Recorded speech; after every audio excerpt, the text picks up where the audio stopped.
mal ka Noor Online TV ke jan gwaseme dera ner mala kenyam en lera bana ling ki man bana ling lat ke jan gwaseme shala de no sha nei ti shop ko wel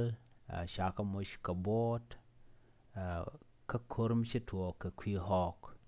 ajan dan bana ladana makel mi e jiram jidita ka jan channel me de jite jan ojin goran o bijan nyaka nasen kokien ke shung na kel ka Noor Online TV ku subscribe ka nyaka ka nas kokien kalam na sharu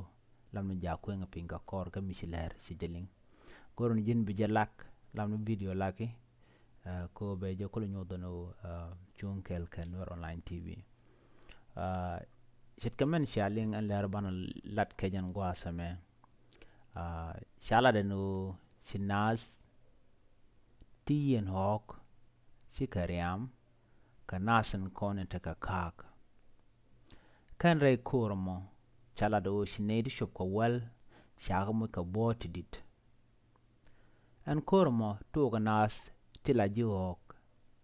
shokien shika kak chikan kacham gwasa dan yen gatan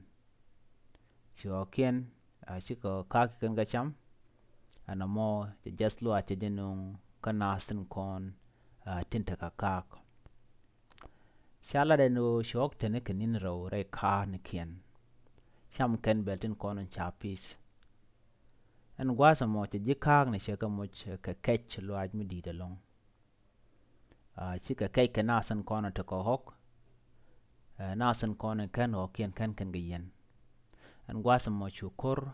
chu to kam dien kam jikag ne ke jikani ken ji hok tin kon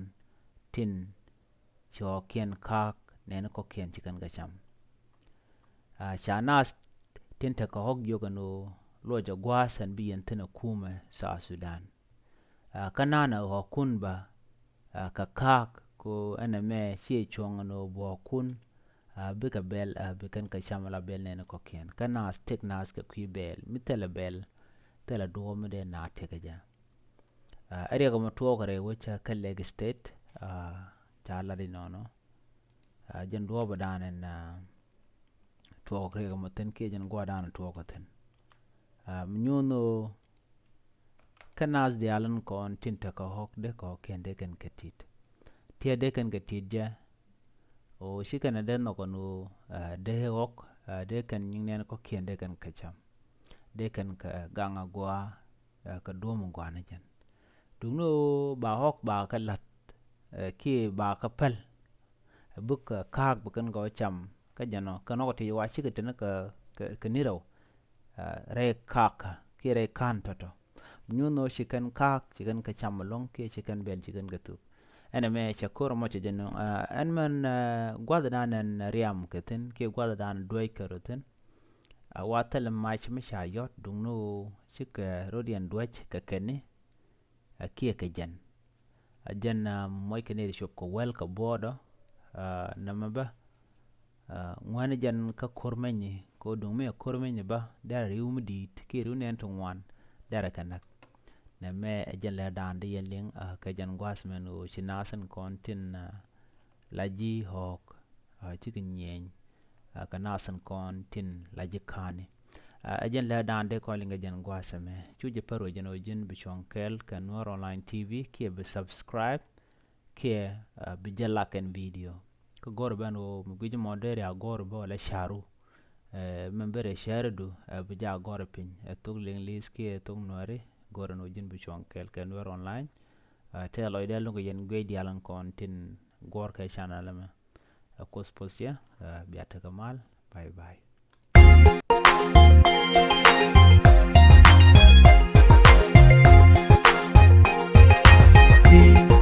Madame wewe tela rambu chuiti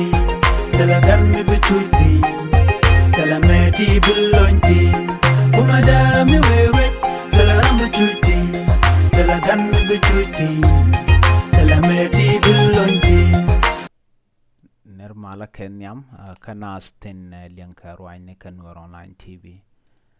la rabalinga jan gwasame chala dore wikawat sham men dang raw shakanak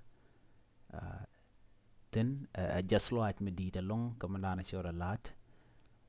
ngora kan kono niam me jira majidit goran wojin der shonkel kanwar online tv ku subscribe ke ku janwa kanasan ko ken tin content na gajenu de lar de kan kaling katung net nas lar dan banling gajen gwasa me shit ke me sha tain de sha janeno re wichin wini ngwadran chike tokten ban do bran toka jabana jeling ka gwadrin te tokten ka ga ngane tok rek mishit kana me shala do re wish ka wat ka ngwan leni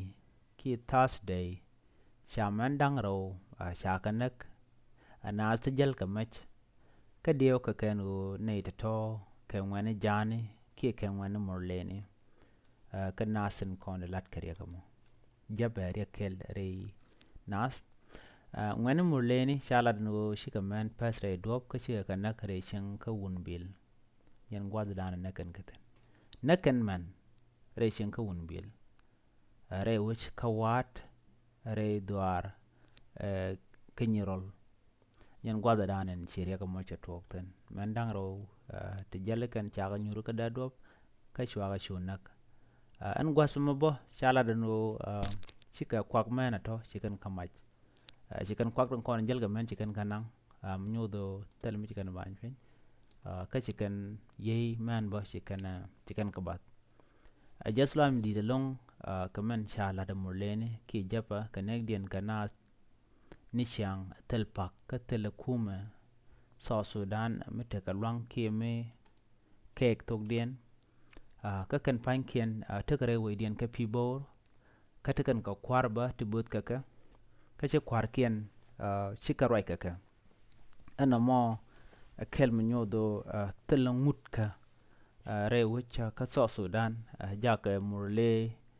ni ki japa ko bigati japa kan kalat karuntun wan nakanas nankan gad ni chiang atelpak nankan hok pek hok na kana kanas loro bang ka kan pankien bo mi wagwe ka gwada kon tegatin bambe bajeno ngwada me bana me ban yiku kel goro de kon ta danen len ngwarorin ka jere wujen wini de kon ka kuj no gwaza me ka ta danen ne shi ngwarorin lat ka je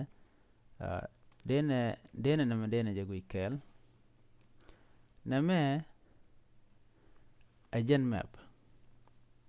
en me be me na me nyirol gwaza me nyirol nanelong ne gwama na me ajen pibor gwaza me pibor ke be bor na me pibor em yana me pibor kana jen kana ideal de buga jen bukan jal ka jen kayem buga jal bukan wo buga bane ka nyirol no kwata me ken mo lene ke jaba anyo kala kana jen buga jen buga ban ka rewe ka ko bo gwalum ala binyan ka ko ba shikana jal ka duptin kon dong de guje de jalaka akana jen abukono ka poshala reibar buga nyoko jen bukan na kulo ata gwada me ke buga na kulo nak mishiga na nag yo kan loidien jog bukan ngoje na buga ban rewe dien buga ban buga lon jog ka pibor ke ka bebor anamo ngade tejo ka kan pan ke pan ka ja acha togbano shikana tati shiga ban ka duk padiet gwaza me duk padiet mena kam men yeguj chika na bana boga poktap chika na ona gwada me nika duk nyudo ala dien lakan jen ka pibor ka likwango ko jan gwada dan tegatan kan jaba biga na nang ne rewi ne tan kon tegatan chikuma so Sudan chete anyo bakan gana jen bo gwaz me biga ore bor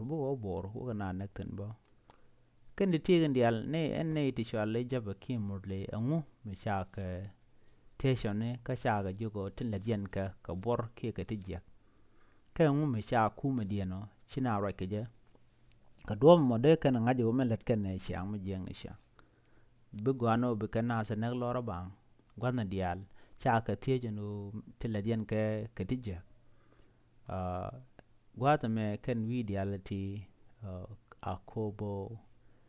won akie jongle la entire jongle kelu ci japa ki murle cheje control kelu ko naga na ka tera mo gok tunde jalka ka war kana shangdar ka tera mo joke di ka sha kuma dian cha jogo no ka na zan ko la jidwar ka kap ka ki ka lu ka kitin kon let kan ka nirun la diga tola kana to ka chal ka ken o ke ngwani murle ki ngwani japa ramu wona ko nanga gad ramu cha jien ko a human being cha jien ko de jela kamlus ko jin mun nanga gad tani ngwano de ram di dere nang kan man kana gan gad tani kana kan wune jen wut la kana palle kan matot ko bo kulo pidu kan wido wonyon bad me ram chi dit cha nang ba nang ne jaka na me jena danen na shore lare wujin wini mi ko bianga jo mebde mebetedi gwasa me di en gwich en re gwata me kelu di en ta di en gwich gwata ko kenne ti la kenne jenbo ka ta dan la kenne jen kija bug wonne ka nasir wu kana ka gambe la kana diala ti kelu morle la na wa na gatin ke la na wa na gan wini jen lere me di en linga jen gwasa mi jiram jidit ka jen channel me de jiti jen ojin ku jen wa nas ko ken ke shung ne kel ken war online tv ko bien leren kono non ka abien ga kulale morle shikan mandang ro shikan na kawat kana me just lo ajme dit long kamen chala raken ramen nek shek ramen na gat diti charan chaja pala keja aja tika ka ngot ko do dan ba tiki jedino kuma so sudan ngore ni na telemele de ka kwidian ajan le dan yel ngen gwasme mi jiram jidit ka jen channel ma gore jinen go bi jen yoga nas ko ken bi atakamal bye bye